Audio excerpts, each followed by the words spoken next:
Ramadan Lifestyle, brought to you by the Ekmi Laboratories Limited.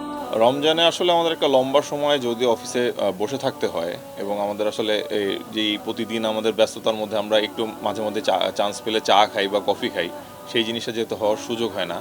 So আমার মনে হয় যে সেহরিতে অনেক বেশি আমাদেরকে হাইড্রেশন নিতে হবে এবং পর্যাপ্ত পরিমাণ পানি আসলে পান না করলে আসলে আমাদের সারাদিনের যে এনার্জিটা সেটা আমরা ধরে রাখতে পারবো না।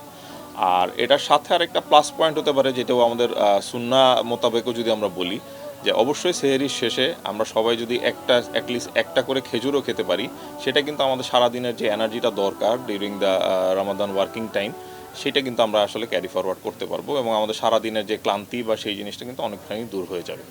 আর পর্যাপ্ত পরিমাণ হাইড্রেশন এটা আমাদের সবার জন্য আমাদের এবং কাজের ফাঁকে কিছুক্ষণের জন্য জাস্ট ছোটোখাটো হাঁটা চলার মাধ্যমে একটু ব্রেক নেওয়া, সেটা আমার মনে হয় যে টোটাল ওয়ার্ক লাইফের একটা ব্যালেন্সটা করতে পারে রমাদানে। খাদ্যাভ্যাস নিয়ে যদি বলতে চাই, রমজানে আসলে আমাদের একটা বড় সময় আমরা না খেয়ে থাকার কারণে শুরুতেই আমরা দেখা যাচ্ছে যে অনেক চিনিওয়ালা একটা শরবতের মধ্যে আমরা সবাই ঝাঁপ দিয়ে পড়ি। আসলে সেইটা কিন্তু আমাদের অন দ্য লং রানে কিন্তু আমাদের জন্য একটা ক্ষতির কারণই হয়ে দাঁড়ায়।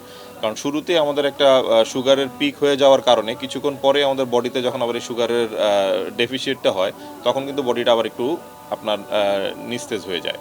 সো শুরুতেই সুগার এনরিচ কোনো খাবার না খেয়ে আমরা অনেক বেশি একটু ফাইবার এবং হচ্ছে গিয়ে প্রোটিনের প্রতি জোর দিতে পারি, যেটা একদম লং রান আমাদের প্রোটিন ব্রেকডাউন হতেও সময় লাগে।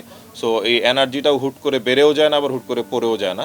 সো আমাদের প্রত্যেকটা খাবারের মধ্যে, বিশেষ করে ইফতার এবং সাহারিতে, আমাদের একটু ফাইবার এবং হচ্ছে গিয়ে প্রোটিন এনরিচ খাবার খাওয়া উচিত এবং অবশ্যই পর্যাপ্ত পরিমাণ আমাদের পানি খাওয়া উচিত।